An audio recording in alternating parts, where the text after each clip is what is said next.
Assalamu alaikum students. Today we are going to study social studies class 5 lesson number 4, the polar regions and exploration. As in our previous lecture we studied that there are two poles, North Pole and the South Pole, which are found within Arctic and Antarctic circles. In our last lecture we studied about the Arctic region. Today our topic is in Antarctica. ठीक है, let's start. Antarctica is a region around the South Pole. जो Antarctica का इलाका है वो south pole में पाया जाता है. It is a vast ice covered continent. और ये बहुत ज़्यादा बर्फ़ से ढका हुआ कॉन्टिनेंट है, यह इलाका है, बड़े शरीर है. This area is even colder than the Arctic, with temperatures dropping to as low as -87 degree centigrade.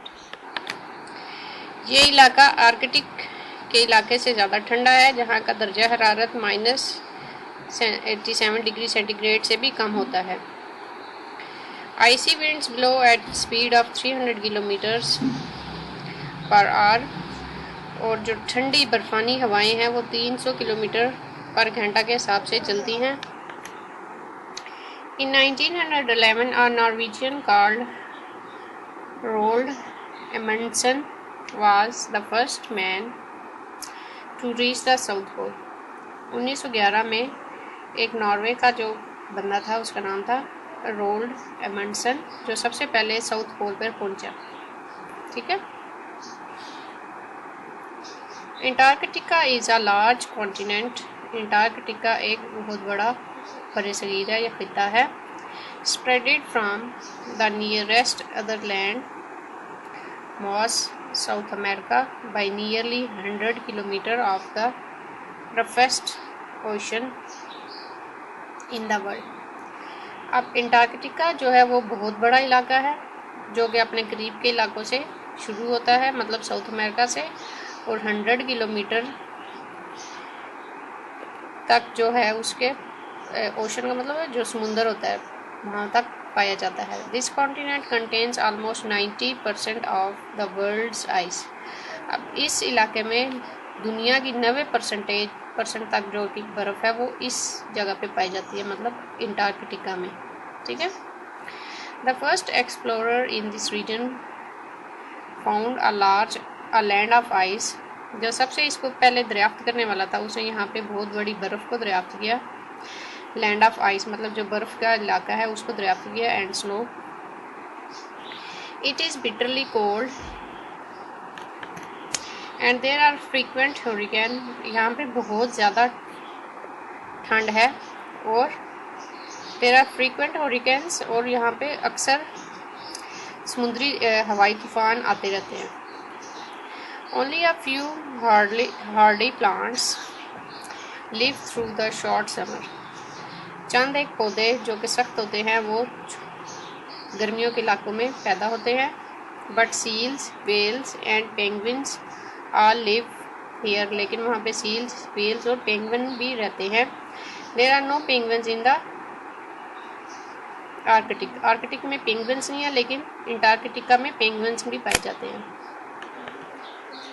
As you can see here the picture of Roald Amundsen. This was the first man who discovered the Antarctica. In the central part of Antarctica there are mountains. अब जब Antarctica का जो दरमियानी हिस्सा है वहाँ पे पहाड़ हैं, which are 2000 to 3000 metre high, जो कि 2000 से 3000 मीटर तक ऊंचे हैं. The mountains, snow freezing temperature, deep crevasses, shifting sheets of ice and the possibility of blizzard make this part of the world the most difficult for anyone to explore. अब यहाँ पे जो पहाड़ी इलाके हैं, जो बर्फ़ है, फ्रीजिंग टेम्परेचर है, जमा देने वाला जो वहाँ का दर्जा हरारत है, गहरे शगाफ है, और जो आइस की शिफ्ट तब्दील करने वाली जो शीट्स हैं वो, और बर्फ़ानी तूफ़ान जो यहाँ पे आते हैं, उनकी वजह से ये सबसे मुश्किल इलाका है कि इसको दरियाफ्त किया जाता है, एक्सप्लोर किया जाता मतलब दरियाफ्त किया जाता है। People travelling to this region often suffer from frostbite, जो अक्सर लोग यहाँ पे सफ़र करते हैं वो फ्रॉस्ट बाइट जो होती है ये ठंड की वजह से लग जाती है, जो चेहरे को उंगलियों पे और पाँव की उंगलियाँ ख़राब कर देती है। ठीक है, frostbite is caused when extreme cold affects the face, fingers and toes। अब फ्रॉस्ट बाइट वो है जिससे बहुत ज़्यादा ठंड होने की वजह से चेहरा, उंगलियां और पाँव की जो उंगलियां हैं वो ख़राब हो जाती हैं। ठीक है, today Antarctica is still uninhabited, अभी तक जो अंटार्कटिका का इलाका है वहाँ पे कोई भी आबादी नहीं पाई जाती। Various countries have set up research stations there where scientist record the climatic condition. बहुत से ममालिक ने वहाँ पे अपने रिसर्च स्टेशन बनाए हुए हैं जहाँ पे जो साइंसदान है वो वहाँ के आबो हवा का रिकॉर्ड जमा करते हैं and try to find out more about this mysterious continent, और इस इलाके के बारे में ज़्यादा जानने की कोशिश करते हैं।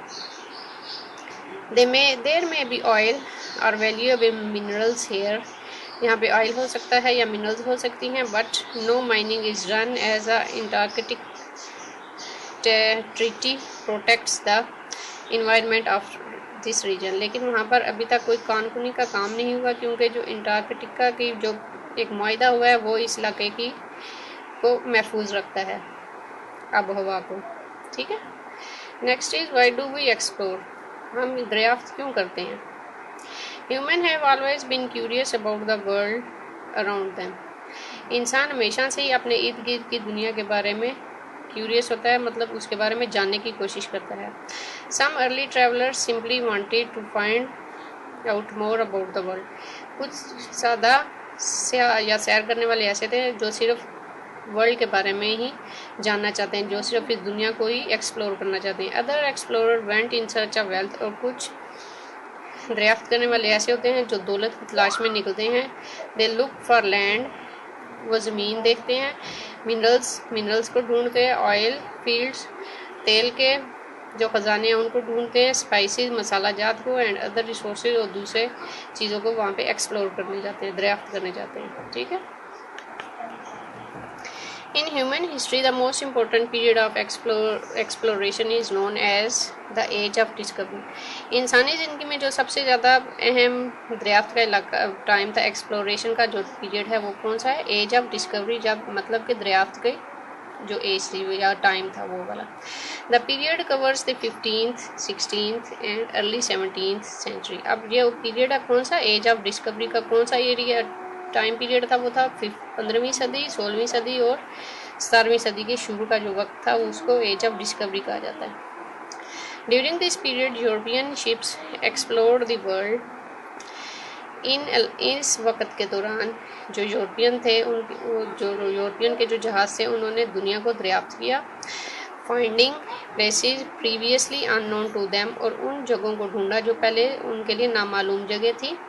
दे विजिटेड द अमेरिका, उन्होंने अमेरिका की सैर की, Asia, Oceania and Africa, and establish new trading routes. उन्होंने अमेरिका को विज़िट किया, एशिया को किया, ओशिनिया को किया और अफ्रीका को किया, और वहाँ पे नए तजारत के रूट्स को मुतारफ़ करवाया।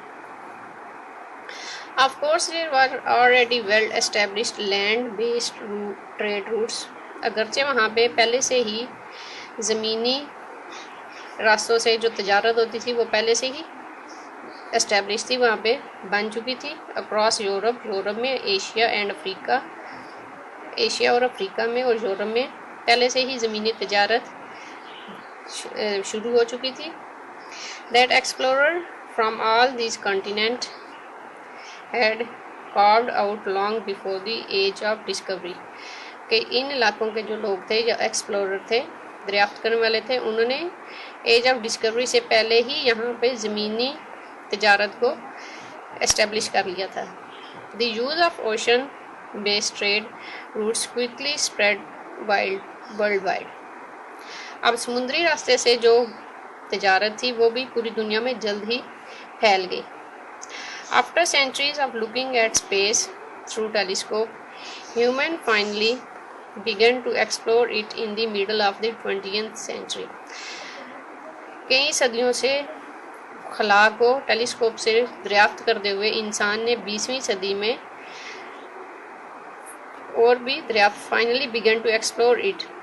20वीं सदी में उन्होंने आखिरकार इसको दरियाफ्त करना शुरू किया। मतलब इससे पहले कि जब वो टेलीस्कोप से ही इसको दरियाफ्त करते थे, जब 20वीं सदी हुई तो उन्होंने इस वर्ल्ड को या यूनिवर्स को दरियाफ्त करना शुरू किया। Scientists have been successful in sending man to the moon. साइंसदान इंसान को चांद पर ले जाने में कामयाब हो गए। ठीक है।